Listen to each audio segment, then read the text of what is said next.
Graça e paz, irmãos. Amém?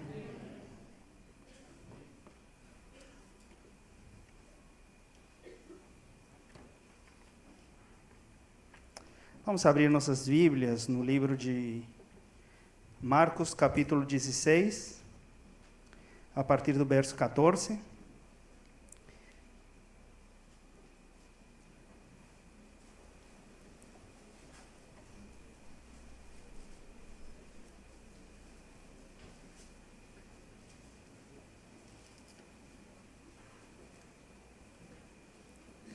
Marcos 16, verso 14.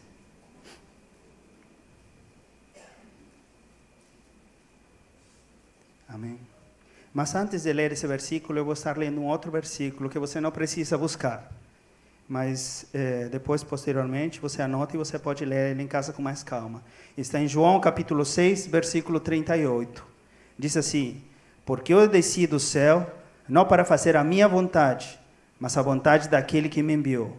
E a vontade do Pai que me enviou é esta, que nenhum de todos aqueles que me deu se perca, mas que eu ressuscite no último dia. Porquanto a vontade daquele que me enviou é esta, que todo aquele que vê o Filho e crê nele tenha vida eterna, e eu o ressuscitarei no último dia. Marcos 16, 14 fala: finalmente apareceu aos 11, estando eles assentados juntamente, e lançou-lhes em rosto a sua incredulidade e dureza de coração, porque não haverem creído nos que eu tinha visto já ressuscitado. E disse-lhes: ide por todo o mundo, pregai o evangelho a toda criatura. Quem crê e for batizado será salvo, mas quem não crê será condenado. E estes sinais seguirão os que crerem: em meu nome expulsarão os demônios, falarão novas línguas, pegarão nas serpentes, e se beberem alguma coisa mortífera, não lhes fará dano algum. E porão mãos sobre os enfermos e os curarão. Ora, o Senhor, depois de lhes ter falado, foi recebido no céu e assentou à direita de Deus. Amém? Nos últimos dias eu estava lendo uma história verdadeira, e fala acerca de um homem chamado Gene Roddenberry. Ele foi o criador daquela série Jornada nas Estrelas, conhecem? Ou Star Trek, conhecem? É um filme que nasceu de uma série muito antiga nos Estados Unidos. E esse homem, o criador dessa série, ele deixou no testamento que ele queria, quando ele morresse, o corpo dele fosse incinerado. E após ser incinerado, as cinzas dele serem esparcidas no espaço. Ele era tão fanático pelo espaço, pelas estrelas, por tudo isso, que ele desejou isso e colocou no testamento. E quando ele morreu, efetivamente, no ano 91, incineraram o corpo dele, e na oportunidade que enviaram um satélite, enviaram as cinzas dele e esparciram no espaço. 10 anos após isso, a esposa dele também faleceu, e fizeram o mesmo. E quando eu parei para pensar nisso, eu comecei a ler mais acerca de testamentos, de coisas diferentes que algumas pessoas pedem, últimas vontades que algumas pessoas têm e colocam às vezes como nos seus testamentos, para que as pessoas que fiquem em vida possam realizá-los. Algumas coisas que eu li, inclusive, são pessoas que tinham muito dinheiro, pessoas milionárias, que deixavam seus dinheiros e colocavam no testamento que tal quantidade de dinheiro ia ir para a caridade, ia ser entregado nas agências de caridade, nas organizações de caridade. Inclusive, li uma vez que um ancião que tomava café todos os dias numa cafeteria, e ele era atendido por uma jovem moça durante vários anos. Quando ele morreu, ele deixou $1 milhão para essa moça, porque ela o atendia muito bem. Então, ele decidiu deixar $1 milhão. Não é? Glória a Deus por isso. Melhoremos nosso serviço, por aí que chega $1 milhão também para nós. Amém? Ela era muito simpática, tratava ele muito bem. Ele era um ancião, ele não restava mais ninguém para ele, deixou toda a fortuna dele para essa jovem moça. Existem coisas ainda mais extravagantes. Um jovem que estava prestes a morrer, ele falou com a mãe: mãe, eu não quero ser velado dentro de um caixão, eu quero ser velado, ter a cerimônia da velatório, ou velação, você fala? Do velório, mas eu quero ficar em pé, fora do caixão. muito exótico, né? Mas a mãe, como amava muito o filho, ela mandou embalsamar ele, e eu vi na internet, inclusive, a foto dele no dia do velório, ele do lado, aí todo mundo velando, e ele estava aí do lado se auto-velando também, em pé. Então, e li cada vez mais histórias extravagantes, isso me chamou muito a atenção. Mas também parei para refletir um pouco, e na verdade tem muitas pessoas que, como a última vontade, às vezes não têm a oportunidade de fazer um testamento, mas falam no seu leito de morte, com algum filho, com um pai ou mãe, fala, eu gostaria muito que você fizesse isso. Tem pessoas que, quando falecem, falam, filho, eu quero que você se reconcilie com seu irmão, tem 20 anos que vocês não se falam, mas por mim, por respeito a mim, por amor a mim, que estou no leito de morte, faça isso. E a pessoa morre, e os familiares vão, procuram, se reconciliam, e falam, e restauram amizades, às vezes pais com filhos, às vezes irmãos. Então, muitas pessoas se esforçam em tentar cumprir as últimas vontades dos seus familiares. E nessa noite eu queria falar um pouco acerca da última vontade de Jesus. E nós, no versículo que temos lido aqui, a última vontade de Jesus disse assim, ide por todo mundo e pregar o Evangelho. Ide por todo mundo e pregar o Evangelho. Ele certamente já tinha ressuscitado aí, mas ele ia ser levado para os céus, como no final do versículo 19, nós lemos que ele é levado para os céus. Mas ele se reúne com seus discípulos e fala com eles, eu tenho uma última vontade, agora que estou aqui na terra com vocês. Ide por todo mundo e pregar o Evangelho. E quando você deseja, quando você tem uma última vontade, você não fala isso para qualquer pessoa. Você fala isso para pessoas especiais, para pessoas que você sabe que elas vão fazer alguma coisa ante seu pedido. Pessoas que você sabe que elas vão valorizar esse pedido. E as pessoas que fazem essa última vontade de algumas pessoas, certamente para elas, a pessoa que vai falecer é uma pessoa de muita valia, uma pessoa valiosa, uma pessoa que representou muito na sua vida e por amor ou por respeito, ou por consideração, você cumpre a sua última vontade.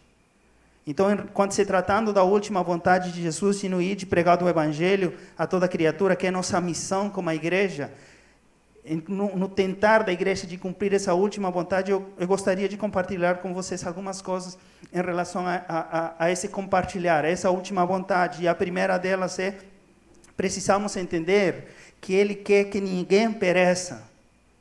Jesus quer que ninguém pereça. Em 2 de Pedro 3,9 fala assim, o Senhor não demora em cumprir a sua promessa, como julgam alguns. Ao contrário, Ele é paciente com vocês, não querendo que ninguém pereça, mas que todos cheguem ao arrependimento. Ele quer que ninguém pereça. É por isso que Ele veio aqui na terra, porque todos estávamos baixo condenação, e a nossa paga era a morte. É por isso que Ele veio, Ele encarnou, Ele morreu por nós, por nossos pecados, para que nós possamos ter opção à vida. Ele sofreu, padeceu, Ele foi crucificado para que eu e você possamos ter vida. Mas não fica aí. Após a morte dele, Ele quer que as pessoas, a posteridade, ninguém pereça. E aí já é labor nossa. Aí já vem a tarefa nossa. Você alguma vez já ouviu esta expressão? Jesus volta logo?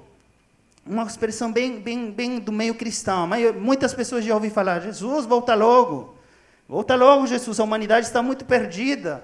Muita maldade, muita violência. Acho que já está o fim dos tempos, precisamos que o Senhor volte logo, volta logo Jesus, a gente não pode viver mais tanta inseguridade, tanta violência que a gente vê nos jornais, tantas coisas tristes que acontecem, tanta perversidade na humanidade, Jesus volta logo. Talvez até você mesmo já falou essa expressão, Jesus volta logo. Mas o que aconteceria se Jesus voltasse logo? E quando falo logo, é agora. O que aconteceria se Ele voltasse agora? Certamente muitos seriam condenados, não é? Certamente muitos iriam para o inferno. Talvez pessoas que você conhece estariam em condenação. Talvez até pessoas da sua própria casa. E obviamente você não ficaria feliz com isso. Obviamente você não ficaria contente com você estar na presença de Deus e alguém da sua própria casa ir para a condenação, para o inferno. Isso não traria alegria para você? E isso também não traz alegria para o Senhor. Por isso fala em Ezequiel 18, 23, teria eu algum prazer na morte do ímpio? Diz o Senhor Deus, não desejo antes que se converta dos seus caminhos e viva? Não há prazer para o Senhor na morte do ímpio, porque Ele sabe o final dele. Então, assim como não há prazer na morte do ímpio, também não deve haver prazer. E talvez essa expressão, Jesus volta logo, seja apesar que não percebamos, uma expressão egoísta. Porque nós já temos a salvação garantida, pelo menos eu tenho, e eu creio. E espero que você também tenha e creia. Amém? Tenha tido uma experiência com Cristo. Mas talvez seja uma expressão egoísta em relação àqueles que ainda não tiveram essa experiência que nós tivemos. Então é importante que nós possamos talvez mudar e pensar nas falas que nós estamos tendo. E às vezes a nossa forma de viver, a nossa forma de pensar e a nossa forma de falar é contrária àquilo que o Senhor quer, que ninguém pereça. Às vezes pensamos, mas já tem missionários pregando no mundo. Por que mais um? Por que eu? Ah, não, evangelizar é tarefa dos pastores. Eu não preciso fazer isso, eu preciso me formar, me estruturar, ter minha casa, minha família, ter meus filhos, ter minha casa dos sonhos, viajar, conhecer o mundo. Eu preciso, é importante para mim. Mas você está esquecendo daqueles que ainda não o conhecem. E nós precisamos lembrar disso, que existem outras pessoas criadas por Deus que também precisam de Deus. Quando nós temos essas ideias e esses pensamentos, é como se alguém que tem 3 filhos e um deles está prestes a morrer e o médico falasse, fica tranquilo, se seu filho morrer aqui, você tem 2 ainda. Não sofre. 3, 2, te vai sobrar 2. Não importa se ele morrer. Isso seria uma loucura escutar de algum médico, não é? Mas assim, às vezes nós estamos falando com Deus, Deus, eu estou sendo salvo, tem muitos cristãos, não importa se alguns se perdem, afinal de contas o inferno foi feito para alguns. Mas nós não gostaríamos de escutar isso de um médico. Deus também não quer escutar isso, porque nós somos seus filhos, e Ele nos ama, e Ele já pagou um grande preço por isso. Então nós precisamos ter esse pensamento, ter essa mente, amar e desejar que ninguém se perca. 2 anos após o afundamento do Titanic, aquele que fizeram o filme, aquele navio onde morreram mais de 1000 pessoas, 2 anos depois, outro navio afundou. Esse navio afundou nas costas de Canadá. Era o imperador Irlanda, ou Imperatriz Irlanda, o nome do navio. Esse navio era muito grande também, parecido com o Titanic, e mais de 1000 pessoas também morreram no afundamento desse navio. Esse navio bateu contra um navio norueguês, cargueiro, e ele afundou muito mais rápido que o Titanic. O Titanic foi afundando por partes, né? Foi afundando de forma devagar, teve tempo das pessoas pegarem os barcos, botes, salva-vidas, e conseguir se salvar. Salvaram muitas pessoas. Mas esse navio afundou rapidamente. Aí tinha um grupo de 140 jovens que estavam viajando nesse navio, e esses 140 jovens eram do Exército de Salvação. Era uma organização cristã que ia para diferentes lugares, levava comida, levava abrigo, levava ajuda. Então era um grupo de jovens metodistas. E eles estavam perto de onde estavam aquelas boias que você coloca e consegue se salvar, e alguns coletes. Então a maioria deles conseguiu pegar esses coletes e estava em segurança. Mas eles, estando em segurança, começaram a perceber que muitas pessoas estavam afundando, lutando pela vida. E os testemunhos das pessoas que sobreviveram contavam que eles jogavam os coletes, tiravam o colete salva-vida e jogavam para uma pessoa. Tirava aquelas boias que conseguiam se sustentar e tirava e jogava para as pessoas, para que essas pessoas sejam salvas. Até que um senhor contou que ele recebeu uma desses coletes e segurou do colete, mas ao segurar o colete ele viu uma menina de 18 anos. O Canadá é muito frio, a água é muito gelada. Viu que essa menina estava tentando nadar, mas depois do colete ia ser muito mais difícil. Ele pensou, eu tenho mais de 40 anos, eu já vivi muito. Eu já tenho muitas experiências de vida. Eu acho que essa jovem moça precisa mais do que eu esse colete, porque ela tem muito pela frente, ela tem que formar família, ela tem muito pela frente. E ele jogou o colete de volta para ela. Ela estava indo em direção a ela e jogou o colete de volta, falando: moça, se salva! Se salva, moça, eu já vivi muito. Você precisa se salvar, você é muito nova. E a moça, com um semblante de serenidade, nadando também em direção a ele, pegou o colete e jogou de novo. Senhor, se salva você, porque eu sei, se eu morrer hoje, para onde eu vou. Mas se o Senhor morrer hoje, o Senhor vai se perder. Então pega o colete e se salva. E a moça jogou o colete. Quando o Senhor pegou o colete, não voltou a ver mais aquela moça de 18 anos. Então na história conta que esses 140 jovens morreram, mas salvando a vida de uma outra pessoa.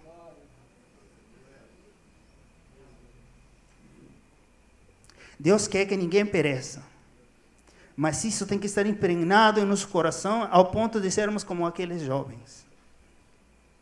O que faria a maioria de nós? Pegaria aquele colete e, se é possível, tiraria do outro. Mas quando isso está impregnado em nossos corações, nós somos capazes de renunciar à nossa própria vida em prol do outro. E isso é cristianismo. E isso, ser uma pessoa lavada pela sangue de Cristo. E isso, ter a paixão de Deus em nossas vidas. E isso, trabalhar em prol da vontade do Pai, que Ele não quer que ninguém pereça. E se Ele não quer que ninguém pereça, eu também não quero que ninguém pereça. E custe o que me custar, eu faço de tudo para que outro se salve. E talvez nossas situações em casa ou nosso meio de vida sejam bem inferiores, não se comparem. Mas nós estamos agarrando o nosso colete e não estamos querendo soltar ele. Você precisa soltar o seu colete. Você precisa renunciar a você mesmo, para que outros tenham vida. Amém? Então, precisamos entender que Ele não quer que ninguém pereça. 2, precisamos entender que contamos com a ajuda do Espírito Santo. João 14 fala: e eu pedirei ao Pai, e Ele lhes dará outro conselheiro para estar com vocês para sempre. O Espírito da verdade. O mundo não pode recebê-lo porque não vê nem conhece, mas vocês o conhecem, pois ele vive com vocês e estará em vocês. Nós não estamos só nesta tarefa. Nós temos uma ajuda sobrenatural e o Senhor prometeu que estaria conosco para sempre. A tarefa é muito árdua, há muito por fazer, meus irmãos. Há muito por fazer. Temos muitos campos que precisam ouvir a palavra de Deus. Tem muitos missionários que estão sozinhos em lugares onde ele não consegue alcançar a todas essas pessoas na localidade. Então a tarefa é árdua. Mas nós não vamos a conseguir alcançar isso nas nossas próprias forças. Nós não vamos a conseguir alcançar isso com nossas próprias habilidades. Nós não vamos a conseguir alcançar isso com nossos próprios recursos. Por isso Deus, sabendo disso, deixou o Espírito Santo para nos ajudar. E Ele nos vai ajudar nesse propósito e nos vai trazer consolo, renovo, força. Se você está aqui hoje e teve uma experiência com Cristo, você sabe do que eu estou falando. A experiência com o Espírito Santo é uma experiência mais fantástica, maravilhosa e fabulosa que todo cristão pode ter. É uma experiência sobrenatural. Eu acho que estou falando com só alguns. Se você já teve uma experiência com o Espírito Santo, você sabe do que eu estou falando. Amém? Você sabe. Você sabe do que eu estou falando. Você não está só. Você tem uma ajuda constante. Você tem alguém que está aí do seu lado, te cuidando, te protegendo. E o Espírito Santo dado por Deus não é só para nosso próprio bem somente também. Não é só para nos aliviar nos momentos de aperto, dificuldade ou de tristeza. O Espírito Santo tem um propósito maior ainda, que é cumprir a vontade do Pai. Nos levar a que nós levemos a outros aquela palavra de vida. Então nós precisamos entender o trabalhar do Espírito Santo sobre nossas vidas, e Ele trabalha em 2 frentes. O primeiro frente é com a igreja. Ele prometeu para a igreja, e em Atos 2, nós vemos o cumprimento dessa promessa, que o Espírito Santo vem no dia do Pentecostes sobre as 120 pessoas que estavam orando. 120 pessoas estavam reunidas e a palavra do Senhor fala que o Espírito Santo veio e eles foram batizados, eles foram cheios do Espírito Santo e começaram a falar em outras línguas. E saíram e as pessoas achavam que eles estavam doidos porque eles estavam falando em diferentes línguas e pareciam como bêbados. E o Espírito Santo quer ser derramado sobre a sua igreja. Nós não vamos poder alcançar, e nós não vamos poder cumprir, e nós não vamos poder fazer a vontade de Deus se Ele não fizer parte da sua vida. Se Ele não estiver em primeiro lugar na sua vida. O problema é que nós, sempre que ouvimos falar do Espírito Santo, achamos que é a terceira pessoa da Trindade. Então nós temos o Pai, Filho e Espírito Santo, e nós esquecemos do Espírito Santo. Ninguém lembra do terceiro lugar. E nós devemos entender que os três são um. E que opera em nosso meio, em nossas vidas, é o Espírito Santo. É Ele que convence o homem do pecado. Através da ação do Espírito Santo, você teve entendimento de que você era um pecador e precisava de Jesus para ter a salvação. Então, nós precisamos ter novas experiências com o Espírito Santo. O pastor mencionou em algumas reuniões que nós vamos voltar a ter as mini vigílias que tinham nas sextas-feiras. A oportunidade grandiosa de nós procurarmos mais do mover de Deus nas nossas vidas, mais desse Espírito Santo sobre as nossas vidas, de sermos tocados, de sermos batizados, os que não foram batizados, e ser fortalecidos, cheios do Espírito Santo, para que essa igreja possa crescer, para que coisas maravilhosas possam acontecer na sua casa, na sua vida. Nós precisamos desse Espírito Santo, você precisa desse Espírito Santo.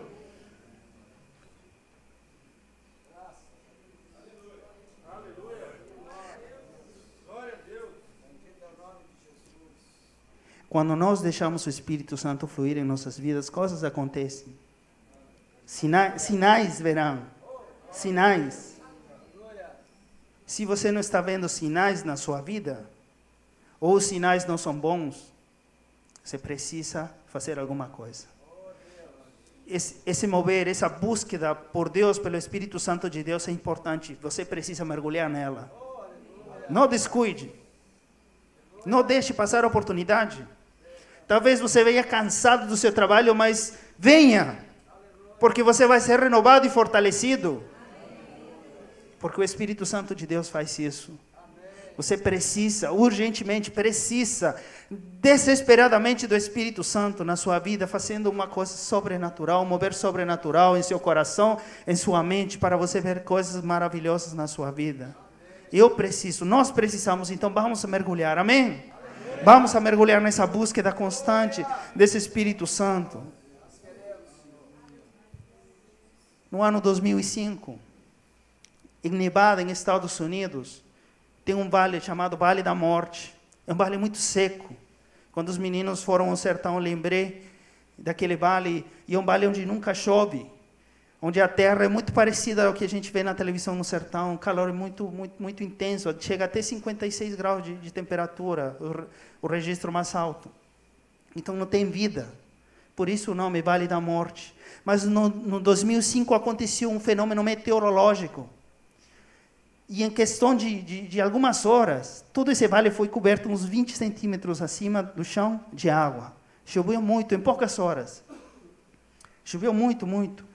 Quando a água secou, as pessoas começaram a ver alguns dias depois que algumas plantas começaram a sair, a crescer. Mas os cientistas começaram a perguntar, como é possível? É um vale estéril, é um vale morto, aqui não tem vida. Mas só com um pouco de chuva começou a florescer. E muitos pesquisadores de diversas partes do mundo começaram a ir a esse local. E começaram a pesquisar o que aconteceu para que saíssem plantas desse lugar tão deserto só com um pouco de água. E eles descobriram que mesmo no deserto tinham algumas sementes pequenas, secas, que com a certa medida de água, ela poderia florescer. Talvez você esteja vivendo numa sequidão. Talvez você esteja vivendo uma vida infrutífera para o reino dos céus. Talvez você esteja sentindo um vazio. Talvez você esteja sentindo que você não dá fruto. Talvez você não esteja encontrando sentido para a sua vida. Mas o Espírito Santo quer entrar na sua vida e ser aquela chuva, e assim como no Pentecoste, fazer sua vida florescer. Amém? Então mergulhemos nesse Espírito Santo, porque Ele quer fazer maravilhas na sua vida, na sua casa, na sua família, na nossa igreja. Abra seu coração, se quebre diante dEle, e Ele vai derramar a dose certa de água sobre a sua vida. E nós veremos sinais e maravilhas. Então, como eu falei, o Espírito Santo trabalha em duas frentes. Frente 1 com sua igreja. E frente número 2 com o mundo. O dia de Pentecostes era uma festa celebrada aí em Jerusalém. Uma festa que recebia muitas pessoas de diversas partes do mundo antigo. Então tinha muita gente de diferentes falas. E o Espírito Santo estava trabalhando com aqueles 120 que seria a igreja. Que daí nasceria a igreja. Mas Ele também estava trabalhando com os de fora.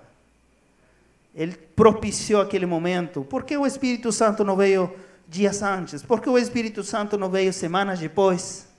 Ele veio justo na festa do Pentecostes. Então Ele propiciou. Ele trouxe pessoas de diferentes lugares, de diferentes partes, para que elas estivessem aí. E elas pudessem testificar de que algo estava acontecendo em Jerusalém. O Espírito Santo está trabalhando com pessoas que você talvez conheça. O Espírito Santo está propiciando reuniões celestiais de você com essas pessoas, para que o reino dos céus chegue sobre a vida dessas pessoas. Se você se dispor, se você falar, Espírito Santo me usa, Ele vai mover situações. Ele vai te levar a lugares, Ele vai te colocar em oportunidades que você nem imaginava. E Ele vai te dar uma luz e você vai saber que é Ele que está obrando. E como aquele momento, a partir desse mover, e depois Pedro pregou, quase 3.000 pessoas se converteram. Deus vai te usar para que muitos cheguem ao conhecimento dEle. Então o Espírito Santo está se movendo na sua vida e você precisa mergulhar nele. Mas saiba que Ele também está trabalhando para que sua vida seja de impacto para aquelas pessoas que Ele vai colocar no caminho de você. Tenha certeza disso. Nada é por acaso. Tudo está baixo do domínio e controle do Senhor. Amém? Então Ele está preparando situações, Ele está preparando coisas. E no campo missionário você percebe isso tão palpavelmente, tão latente isso, que eu lembrei a história do missionário, o primeiro missionário na China, Robert Morrison. Esse primeiro missionário, no século XIX, ele foi lá na China e começou a querer pregar, mas quando ele chegou, ele era um inglês, percebeu que o idioma é muito difícil. É um idioma extremamente complexo. Então ele começou a sentir-se frustrado e ele encontrou um chinês que entendia um pouco do inglês e por meio da ajuda dele, ele começou a trabalhar com ele, a tentar aprender o idioma para poder pregar a palavra de Deus. E à medida que passavam os meses, ele se sentia muito frustrado porque era muito difícil. Quantos aqui têm dificuldade de aprender um novo idioma? Eu tenho dificuldade de aprender o português até agora. Jesus, está difícil. Sou corrigido quase todo dia pela minha esposa. Sou ministrado por ela, em línguas. Então é muito difícil. Imagina o chinês. O chinês é muito complicado. Muitas pessoas falam que é muito complicado. Então ele um dia frustrado, ele sempre orando, Deus me ajuda, me capacita, me dá sabedoria, me dá entendimento, me dá cabeça de chinês, etc, etc. Ele chegou lá e falou com o chinês que ajudava ele. Triste, frustrado. Eu quero saber como você escreve retidão. Aí o chinês pensou, falou retidão. Ele falou assim. Aí ele começou a rabiscar. Aqui, chinês, né? Assim. E o Robert Morrison frustrado, olhando, né? Para que eu perguntei isso? E depois de um bom tempo dessas pinturas chinesas, ele terminou e falou retidão. E quando o Robert Morrison começou a explicar cada um desses rabiscos, o homem começou a desenhar e a explicar o que significava todos esses rabiscos. E quando ele explicou, ele entendeu, e era isso mesmo, e é isso mesmo, que na parte superior tinha um cordeiro, e a parte inferior tinha um desenho deu uma palavra que era um pronome que significava eu. Então era um cordeiro e embaixo uma palavra que significava eu. E ele recebeu aí uma luz do Espírito Santo. Ele entendeu que se você não está abaixo do cordeiro, você não pode ser uma pessoa reta, uma pessoa justificada. Isso nos dá algum entendimento? Quem é o cordeiro? Quem é o cordeiro, gente? Jesus. E quem sou eu? Eu. Abaixo do cordeiro. E sou uma pessoa reta diante de Deus quando eu estou abaixo do cordeiro. Aleluia. Glória a Deus. Isso foi uma injeção de vitalidade, de energia para ele. E ele começou a pesquisar mais, e ele descobriu que tinha 200 raízes chinesas para palavras. Nós temos quanto? 28 no português? As palavras? A, B, C, D? A, B, C, D. São 28, não são? 20 alguma coisa. As pessoas, professores sabem, eu não sei ainda. Então, no chinês tem 200 raízes para palavras. Dessas 200 raízes, ele encontrou 120 palavras que davam a conhecer as pessoas, como eu falei anteriormente, a glória de Deus, a presença de Deus no idioma. Deus se manifestando mais de 4.000 anos, quando esse idioma foi criado, mais de 4.000 anos antes, Deus já se estava manifestando naquelas pessoas que criaram esse idioma, que desenharam um cordeiro e uma pessoa embaixo de um cordeiro, para mostrar que isso é retidão. Mais de 120 pessoas. E Robert Morrison foi a pessoa que fez a tradução da Bíblia para o chinês, e foi a Bíblia que foi usada por muitos missionários na China, e muitos chineses se converteram a Cristo, através da vida desse homem, através do que Deus fez, e do que Deus tem preparado para esses encontros divinos. Deus está preparando situações. Todas aquelas pessoas que ainda não conhecem de Cristo, Deus já colocou alguma coisa para que elas possam conhecer. E o Espírito Santo de Deus nos está dando a oportunidade de nós irmos lá e abrir os olhos para essas pessoas, porque nós temos discernimento e Ele está conosco até o fim. Amém? Então, o Espírito Santo quer trabalhar na sua vida e quer usar a sua vida para que outros conheçam a Deus. Tinha uma jovem de 16 anos que falou: Espírito Santo de Deus me usa. Não quero viver mais esse cristianismo assim simples. Olha, um menino de 16 anos falando isso. E o Espírito Santo colocou paz no coração.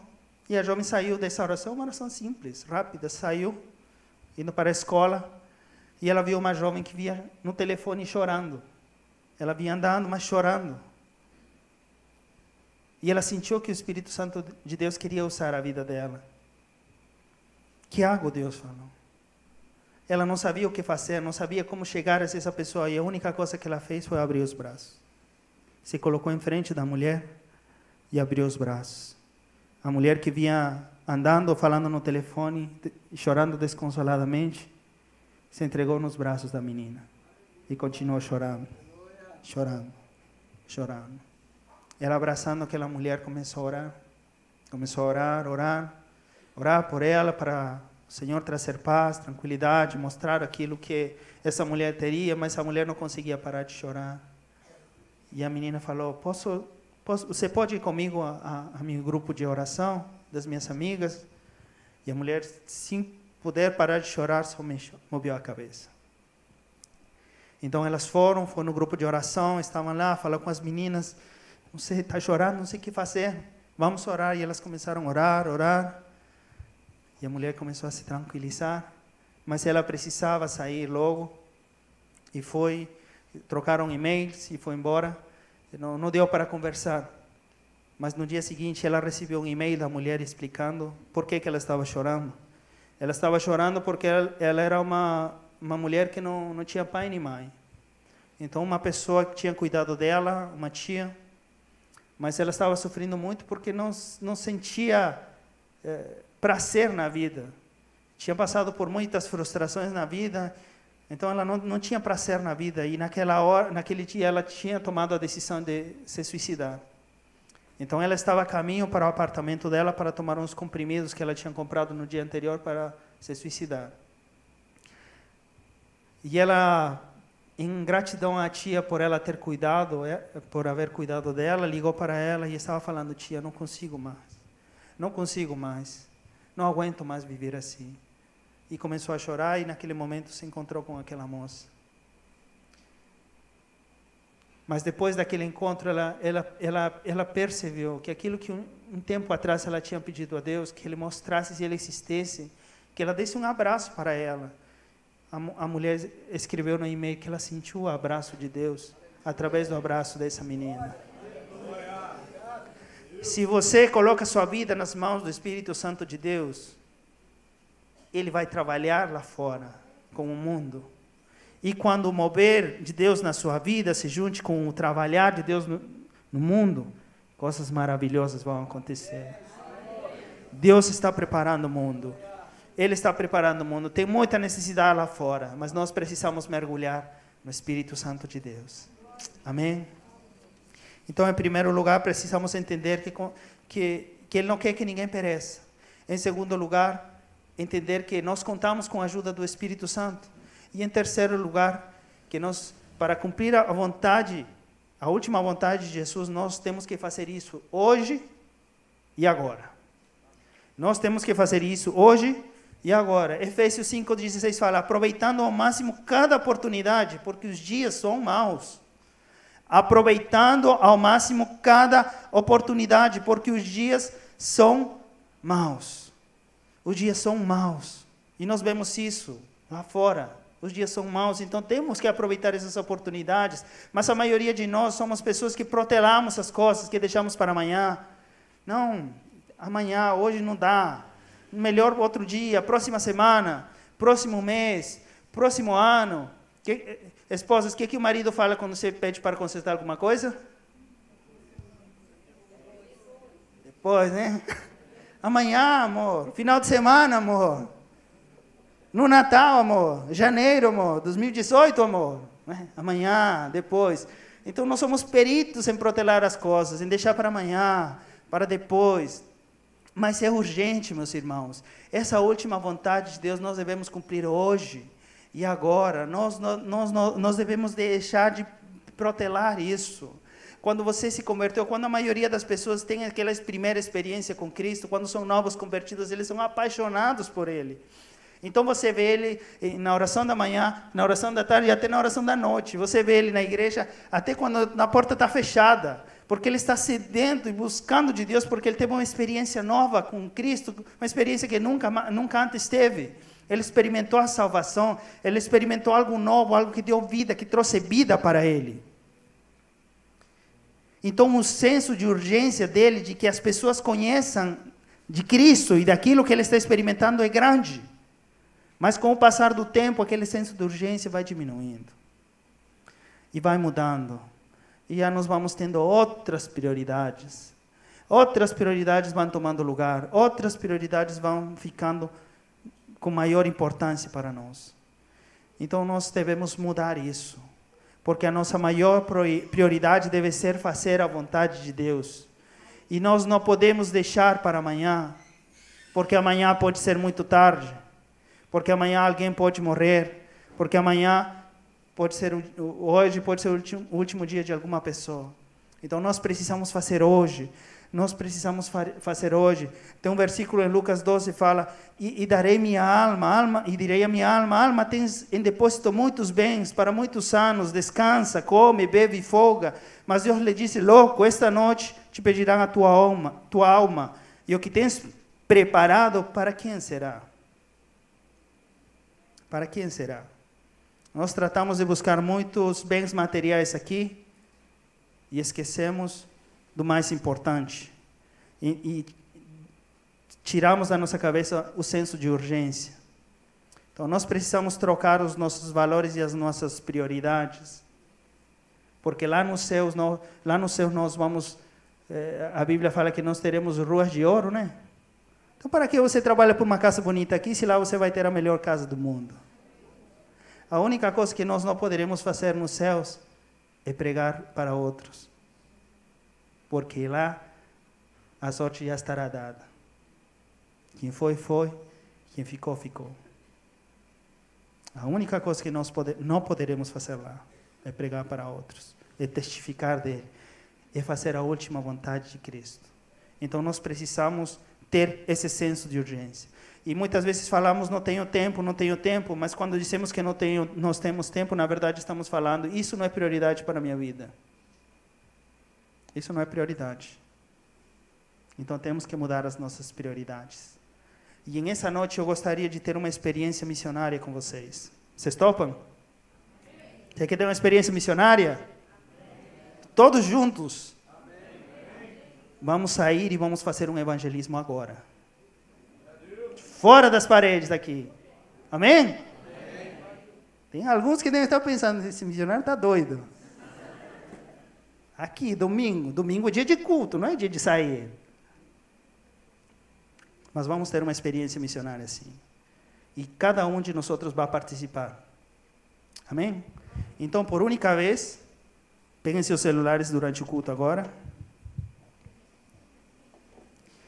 Abram no Zap, ou mensagem de texto, ou Messenger do Facebook, ou Skype, ou qualquer outra rede social, ou mensagem de texto do celular, torpedo, etc., o que você tiver. Pede agora direção ao Espírito Santo de Deus. Alguma pessoa que você já pregou, ou alguma pessoa que de repente você não pregou e conheceu há pouco tempo, ou alguma pessoa que você sabe que está precisando de alguma coisa, ou de alguma palavra de Deus, escreva uma mensagem de texto para ela agora. O que o Espírito Santo de Deus te tocar. Não aquelas mensagens em grupo que você envia 50 pessoas e a pessoa vê e fala, nem lê. Senão uma mensagem pessoal. Uma mensagem direta. Você vai colocar, oi, fulano de tal. Oi, fulano. Oi, Maria. Oi, Jimmy. Oi, Valteci. Oi, Fabiano. Eu vou dar uma dica, mais ou menos, de como escrever. Mas se o Espírito Santo de Deus te direcionar diferente, escreva. O Espírito Santo de Deus me fez lembrar de você. Ou coloca, Deus me fez lembrar de você. E me motivou a te enviar essa mensagem. E dizer que Ele te ama. E Ele está preocupado com você. E Ele quer fazer coisas novas na sua vida. E eu estou enviando esta mensagem para dizer que Ele te ama. E eu estou orando por você agora. Pode escrever. Não envia ainda, escreva. Quando eu falar envia, nós vamos enviar. E após enviar a mensagem, nós vamos orar.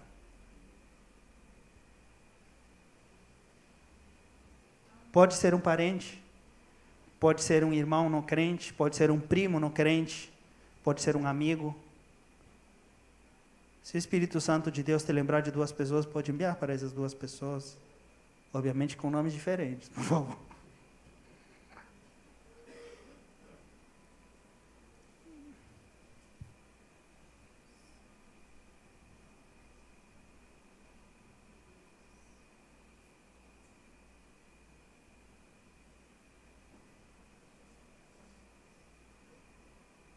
Amém?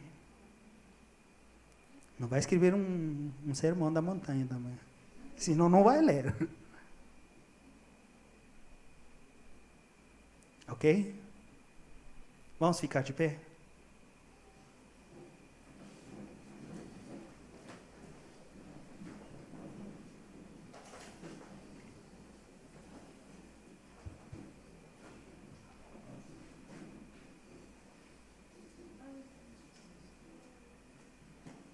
Quando eu contar até 3, você aperta send.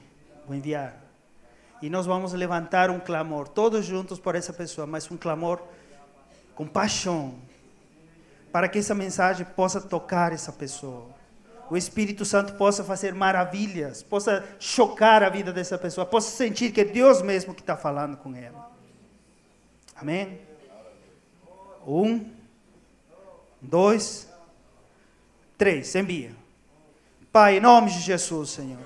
Oh, meu Deus, colocamos, Senhor, diante do Senhor essas vidas. E queremos clamar, Deus, para que o Senhor possa fazer algo sobrenatural na vida dessas pessoas, oh Deus. Nós contamos com a direção do Teu Espírito Santo, que certamente Ele nos moveu para colocar as palavras certas. E essas mensagens, Deus, vão trazer vida para essas pessoas, Deus. Vai ser como uma lança no coração, Pai, e elas vão se sentir tocadas, chocadas, Senhor. E como Ele está sabendo da minha situação, e vai sentir o abraço do Pai, vai sentir que Deus está se preocupando por ela, e ela vai cair no chão de joelhos, e vai começar a clamar, e orar, e a pedir perdão, e a pedir ajuda, e a clamar por aquele Deus vivo, que pode transformar a sua casa, a sua vida, a sua situação. Pai, em nome de Jesus nós oramos. Nós clamamos, Senhor, nós declaramos, Senhor, vida para essas pessoas. Nós declaramos, Senhor, maravilhas acontecendo na casa dessas pessoas. Nós declaramos, Senhor, que a Tua palavra semeada, Senhor, vai trazer muitos frutos. E nós veremos e nós receberemos notícias de fatos acontecendo, Senhor, em nome de Jesus. Nós declaramos, Senhor, a Tua vida levada através dessa mensagem. Oh, Espírito Santo de Deus, começa a trabalhar no coração dessas pessoas. Oh, Espírito Santo de Deus, permita que elas possam receber a mensagem de forma clara. Oh, Espírito Santo de Deus, que Tua obra seja feita na vida dessas pessoas, Pai. Nós declaramos, Senhor, e maravilhas, Senhor, acontecerá. Nós declaramos, Deus, que ficaremos ouvindo acerca dos milagres, Senhor. Nós ficaremos sabendo, Deus, de que uma pequena mensagem pode fazer a diferença para uma vida, Deus. Nós ficaremos sabendo, Deus, que o Senhor esteve nesse mover, nessa situação. E nós saberemos, Deus, que muitas pessoas Te aceitarão através desse trabalho, através dessa missão. Em nome de Jesus. Em nome de Jesus. Amém. Amém. Antes de terminar, imagina que Deus te desse uma oportunidade. Que você, um dia antes daquelas torres gêmeas em Estados Unidos, daquele atentado, você terá a oportunidade de pregar a palavra de Deus lá. Mas sem poder falar com eles o que vai acontecer no dia seguinte.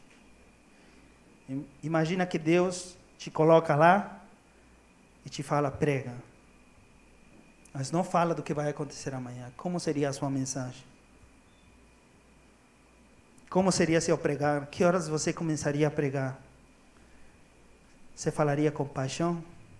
Sabendo do que vai acontecer no dia seguinte? Obviamente que sim. Você gritaria? Você choraria? Que nossa pregação seja assim dia a dia. Porque nós não sabemos o dia de amanhã. E se essa talvez seja a última oportunidade da pessoa com quem nós estejamos falando. Amém? Vamos orar? Pai, muito obrigado, Deus, por essa noite. Muito obrigado, Deus, pela Tua palavra, pelo Teu Espírito Santo que esteve aqui conosco. Muito obrigado, Senhor, por cada um desses irmãos que estão aqui presentes, Deus. Que toda palavra semeada no coração, Deus, não volte vazia. Que possa dar muitos frutos, Pai. Que Teu Espírito Santo nos incomode, Deus, semana a semana, dia após dia, Deus. Em relação a nós podermos cumprir a Tua última vontade, Deus. Que nós possamos colocar isso no nosso coração, Deus, porque certamente o Senhor é de grande estima para nós. Nós Te amamos. E se fazemos as vontades de qualquer pessoa, Deus, quanto mais a Tua, Deus. E o Teu desejo é nobre, Pai. Então nos ajuda. Nos capacita, nos ministra, nos move. Que nós possamos entender em cada momento, Deus, que o Senhor está operando para que nós falemos, para que nos abracemos, para que nos alentemos. Em nome de Jesus. Amém.